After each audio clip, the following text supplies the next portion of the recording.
विषय काय मित्रांनो, काल भाऊच्या धक्क्यावर रितेश देशमुख साहेबांनी सांगितलं की या आठवड्यात डबल इव्हिक्शन होणार आहे. पहिलं इव्हिक्शन कोणाचं होणार आहे सगळ्यांना आपल्याला माहितच झालं की आयुषचं इव्हिक्शन होणार आहे. आयुष आजारी आहे, त्याला खेळता येत नाहीये, 2 आठवडे झाले तो काहीच खेळत नाहीये. दुसरं इव्हिक्शन थोडं शॉकिंग आहे, करण सोनवणेचं होईल अशी बाजारात चर्चा आहे सोशल मीडियावर.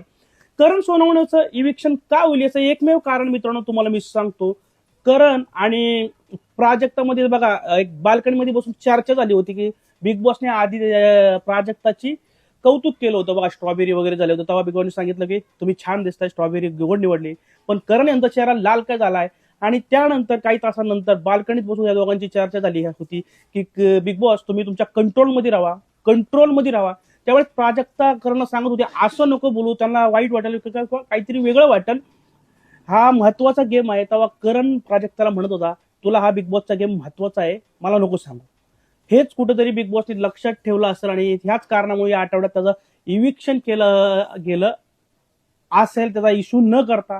त्याचमुळे करणला या आठवड्यात घराच्या बाहेर जायला लागेल. तो खरंच घराच्या बाहेर गेलाय का सिक्रेट रूम मध्ये गेलाय हे अजून क्लिअर नाही, पण कारण हेच आहे गेम तर तो खेळतच नाहीये. गेम तसाही सचिन सुद्धा खेळत नाही. सचिनपेक्षा करणला का काढलं, मुद्दा मित्रांनो हाच आहे, हे लक्षात ठेवा.